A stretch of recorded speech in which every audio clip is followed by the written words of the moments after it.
Bonjour à tous et à toutes, j'espère que vous allez bien. Aujourd'hui, on s'intéresse à l'empereur Julien, qui tente de sauver l'Empire romain et restaurer les valeurs du passé. Durant un règne de 20 mois, 361-363, il tente d'opérer un renversement complet de la tendance. Il voulut abandonner le despotisme bureaucratique et la solennité de l'appareil monarchique pour revenir à la simplicité des empereurs du Haut-Empire. Surtout, il interrompt brutalement la christianisation de l'Empire romain, œuvre de Constantin et de ses fils, pour revenir au paganisme afin de renouer avec les traditions des premiers Romains, partant ensemble sur les traces de l'empereur Julien.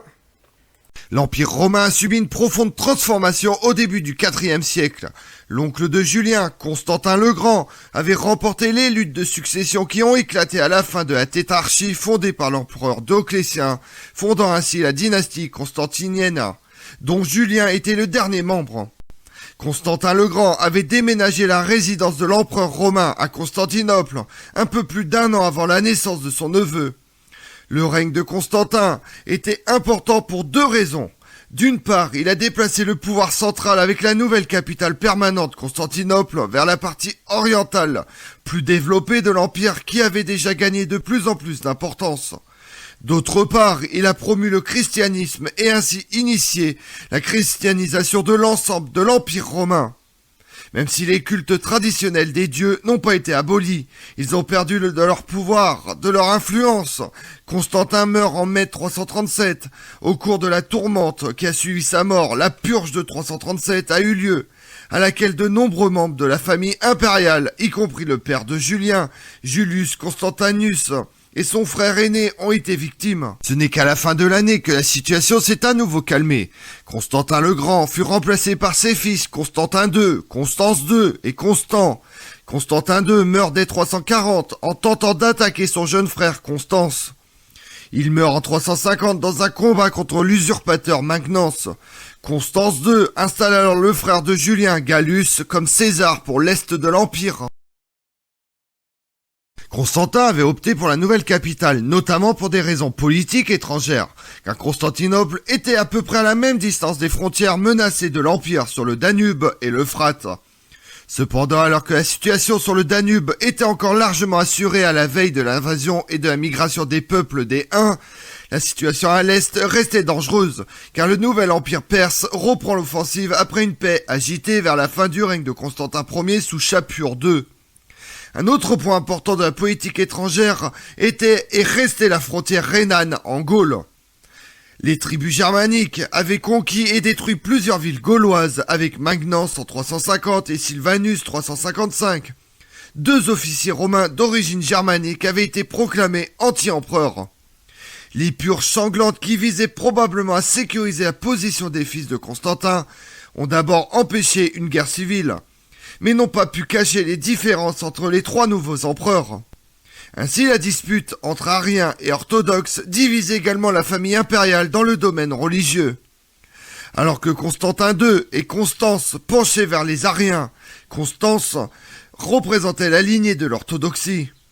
Le différend entre Constantin et Constant s'intensifie dès 340. Une guerre fratricide ne fut empêchée que par la mort de Constantin II, dans une escarmouche près d'Aquilée. Après quelques années de calme relatif, l'usurpation de Magnence cause à nouveau des problèmes internes à partir de 350.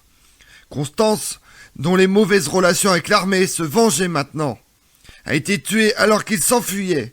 Le dernier fils survivant de Constantin le Grand, Constance II, a pu vaincre l'usurpateur et ainsi atteindre l'autocratie, mais a dû nommer son cousin Gallus, le frère de Julien, comme sous-empereur afin de maintenir la présence impériale en Orient. Depuis que Constance II s'est rendu compte que l'Empire romain avait maintenant besoin d'au moins 2 empereurs, mais en même temps, il a adhéré à la revendication dynastique de la dynastie constantine. Seuls ses 2 derniers parents, mâles, Julien et Gallus, pouvaient être considérés comme des Césars. Cependant, Constance II, qui avait probablement été responsable de la mort de son père en 337, Gallus reste à l'est sous le nom de César, tandis que Constance II combat à l'ouest. Il a été finalement attiré vers l'ouest par Constance II, emprisonné puis exécuté. Les lettres de Julien suggèrent qu'à partir de ce moment-là, il considérait Constance II comme le meurtrier de son frère, même s'il était initialement éloigné de Gallus. Flavius Claudius Julianus est né à Constantinople en 331 ou 332, fils de Julius Constantius, un demi-frère de Constantin le Grand, et de sa seconde épouse, Basilina, fille du préfet d'Égypte. Julien portait le nom en rapport avec la dynastie impériale des Flavius, le nom de son ancêtre présumé, Claude le Gothique, et le nom de son grand-père, Julianus. Il avait 2 demi-frères aînés et une demi-sœur, les enfants de Gala, la première épouse de Jules Constance. La mère de Julien est décédée peu de temps après sa naissance. Cependant, cela a pris fin en 337, alors que Julien avait 6 ans. Les soldats ont assassiné presque tous les parents masculins de l'empereur Constantin décédé, y compris le père de Julien et son frère aîné. Le contexte de cette purge de 337 n'est pas clair. Il semble que les concurrents potentiels au trône des fils de Constantin, Constantin II, Constance II et Constance, devaient être éliminés. Que la purge soit venue des nouveaux empereurs ou qu'elle a été menée par les militaires dans une obéissance anticipée ne peut être affirmé avec certitude. Quoi qu'il en soit, Julien et son deuxième demi-frère Gallus ont été épargnés en raison de leur âge. Julien vécut ensuite 1 an à Nicomédie avec l'évêque Eusèbe, un parent éloigné qui l'incita à la doctrine chrétienne. Plus tard, il a été enseigné par l'eunuque instruit Mardonios, qui avait déjà élevé sa mère Basilina avant lui. Le grammairien Nicolès et le rhéteur Écobolios. En plus de son grand-père, son cousin l'empereur Constance II s'occupe également de l'éducation de Julien. Après quelques années à Constantinople, il retourne à Nicomédie en 345 à la demande de l'empereur. À partir de 346, il vécut avec son demi-frère Gallus, qui avait probablement passé les dernières années à Éphèse. Bien que Julien ait été élevé comme chrétien, il a également lu, écrit des professeurs de rhétorique païenne Libianos, qui devait écrire son oraison funèbre en 363. Son professeur, Écobolios, était un ennemi de Libanios et Constance II ne voulait pas exposer son cousin à l'influence du païen. Julien cependant obtient des transcriptions des conférences de Libianos qu'il étudie de près. Ce fut le premier pas vers son renoncement ultérieur au christianisme. Très tôt, Julien établit des contacts avec les fervents adeptes de l'ancienne religion, tenant Maximus en haute estime et resta plus tard en correspondance avec lui en tant que César. Maximus semble avoir joué un rôle important dans le virage de Julien vers l'ancienne religion. Il est possible que ce processus ait été intensifié en 354 par l'exécution de son demi-frère Gallus, que l'empereur accusait de haute trahison, et son propre emprisonnement par Constance II. Julien s'est secrètement tourné vers le paganisme dès l'an 351 et n'a ensuite professé le christianisme qu'extérieurement. Julien s'était déjà engagé sur son long chemin vers l'ancienne religion à partir de 351, mais que son expérience de conversion ne s'est produite qu'à la mort de Constance II en 361, qu'il a attribuée à une intervention des anciens dieux. En 354-355, Julien fut effectivement emprisonné à Milan et à Côme. Après sa libération de 8 mois de captivité, il est resté chrétien, du moins extérieurement. Le 6 novembre 355, après l'usurpation de Sylvanus, il est nommé César par Constance II à la suggestion de la nouvelle impératrice Eusèbe, qui l'avait déjà défendu pendant sa captivité.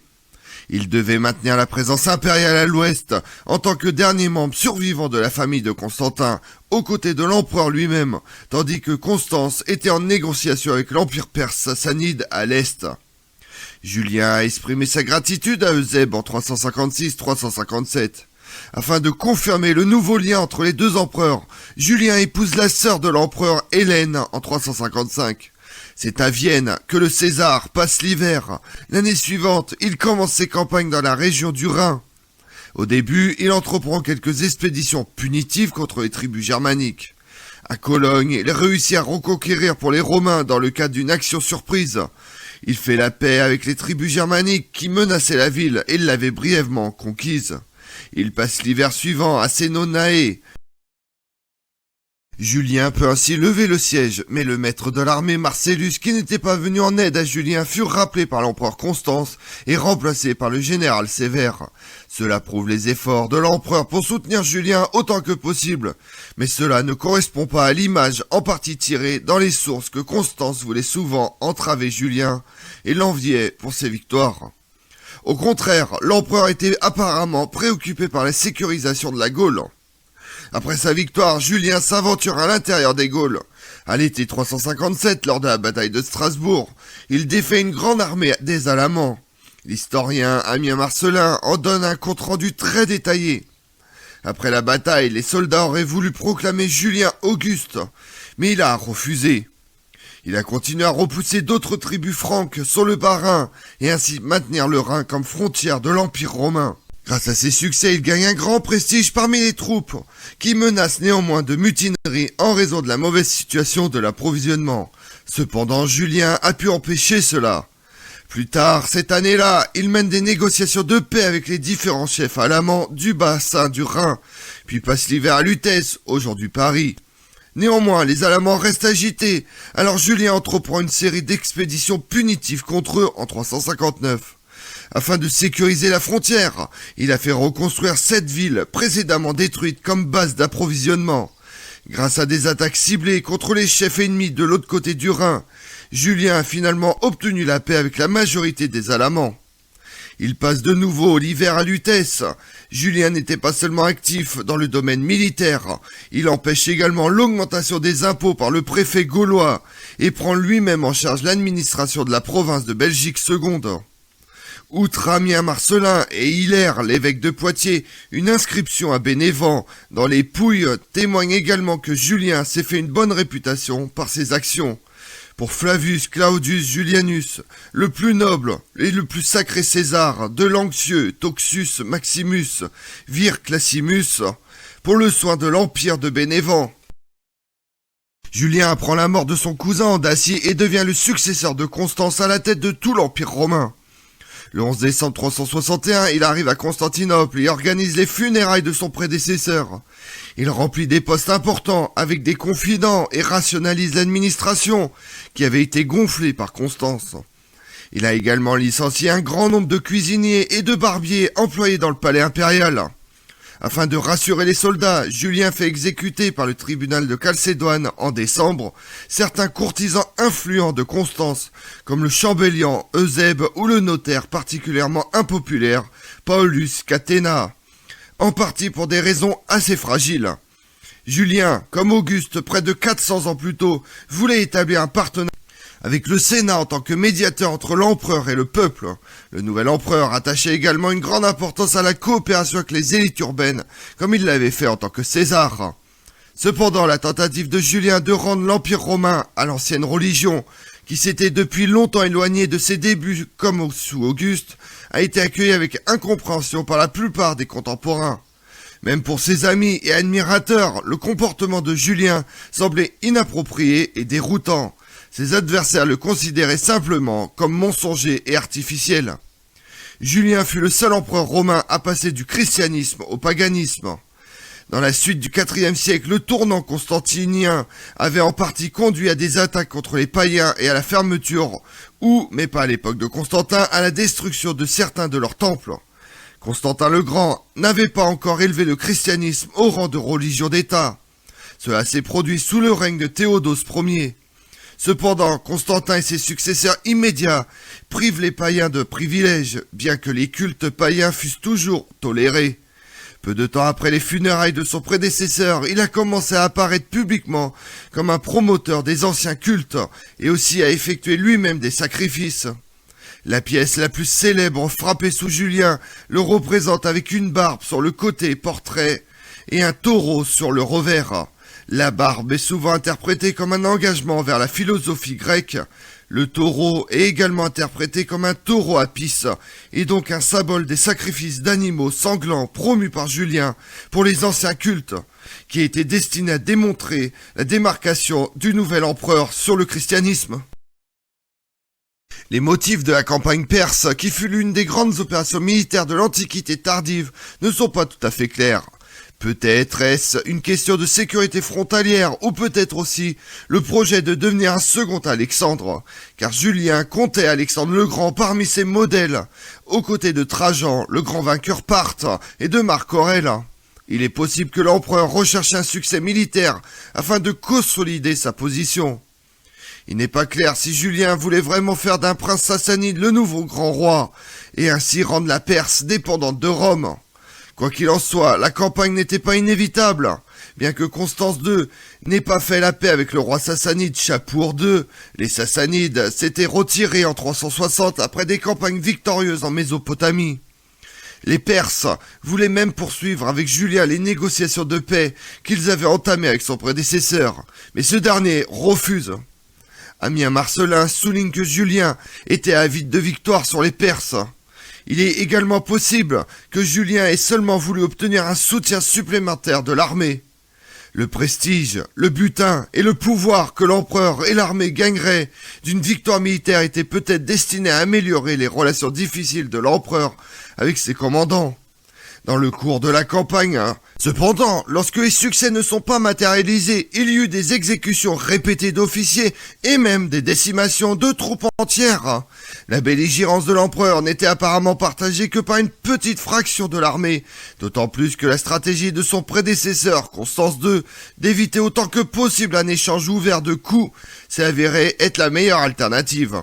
Le 5 mars 363, Julien part pour la Perse avec une armée très importante, bien que les chiffres dans les sources varient, mais le chiffre de 65 000 hommes devait être réaliste compte tenu de la force totale de l'armée romaine. Il s'appuie sur la stratégie qu'il a déjà utilisée avec succès en Gaule et avance rapidement vers l'Euphrate. Le 27 mars, Julien traverse la rivière et reçoit un grand soutien des vassaux perses, principalement arabes, qui lui fournissent des troupes pour de nouvelles opérations contre leurs anciens maîtres. Arrivé à Caraë, il divise son armée, lui-même se déplace vers le sud à travers la Babylonie et la Syrie. Ses généraux Procope et Sébastien, soutenant avec une flotte le roi arménien Azachaès, qui était un allié de Rome pour sécuriser la rive nord du Tigre. Au début du mois d'avril, l'armée romaine se déplace via Cicercium, où Julien visite la tombe d'un de ses prédécesseurs, Gordien III, qui avait été éliminé en 244 lors d'une campagne perse par son préfet prétorien, Philippe l'Arabe, ou mort à la bataille de Messiche. Le 7 avril, il poursuit sa marche vers la Syrie. Il conquit la forteresse d'Anata et obtient la soumission d'autres princes locaux. Bien que Julien s'abstient d'assiéger d'autres forteresses, ses troupes conquièrent davantage de villes qui étaient déjà assez proches de la capitale perse, Ctesiphon. Finalement, l'armée de Julien, suivant un canal entre l'Euphrate et le Tigre, atteint Ctesiphon. Après que la résistance perse jusque-là faible soit devenue de plus en plus féroce, les généraux romains déconseillent un siège de la capitale et appellent Julien qui avait déjà échoué à porter le matériel de siège à battre en retraite. Il accepte à contre-cœur et commence la marche du retour, également en raison de la situation de plus en plus mauvaise de l'approvisionnement due à une stratégie de terre brûlée par les Perses. Julien fait brûler la flotte pour ne pas la laisser tomber entre les mains de l'ennemi, après quoi il conduit ses hommes dans le désert. L'épuisement des soldats rend bientôt nécessaire le repos. Cependant, le camp qui a été mis en place le 16 juin a été menacé à plusieurs reprises par des attaques de guérilla perses. La bataille de Maranga qui s'ensuit fut encore assez favorable pour les Romains, bien que peu concluante, mais 4 jours plus tard, lors d'une attaque perse menée par Shapur II, Julien fut engagé dans une bagarre et mortellement blessé à l'estomac par une lance. Ammien Marcellin déclare que Julien, qui n'avait pas revêtu son armure, s'était aventuré trop loin. On ne sait pas par qui, la lance a été brandie. Julien a été transporté dans sa tente où il s'est entretenu une dernière fois avec ses officiers. S'est disputé avec ses amis philosophes et a finalement succombé à ses blessures. Il meurt le 26 juin 363 près de Maranga sur le Tigre, à l'âge de 31 ou 32 ans. Initialement, il a été enterré à Tarse, mais plus tard, on aurait transféré sa dépouille à Constantinople. La dynastie constantinienne s'est terminée avec Julien, car il n'avait qu'une seule fille, qui est probablement morte en bas âge. Il fut remplacé par Jovien, un officier chrétien, dont le père avait déjà occupé un poste militaire élevé sous Constance II. Élu par un collège composé d'officiers, Jovien dut faire face à une paix défavorable avec le roi sassanide Chapour II, et ainsi payer le prix de l'aventure orientale de Julien. Cependant, cela n'a pas tant été attribué à Julien qu'à Jovien, et parfois même la nécessité de la paix et la perte de terrain associant généralement étaient niées. Que ce soit réellement nécessaire ou non, la paix de 363 que beaucoup de Romains considéraient comme une honte a donné à l'Empire un peu de répit. Pour les Sassanides, cela signifiait non seulement un succès stratégique, mais aussi un gain considérable de prestige. Après Julien, aucun empereur romain n'a avancé aussi loin à l'est, à l'exception des opérations d'Héraclius, au début du 7e siècle, qui a succédé là où Julien a échoué. Comme on l'a vu, Julien est un empereur romain et philosophe, le dernier souverain ouvertement païen, qui a tenté, sans succès, de réformer et de restaurer la religion romaine unie au culte de Sol Invictus, après qu'il soit tombé en déclin face à la propagation du christianisme.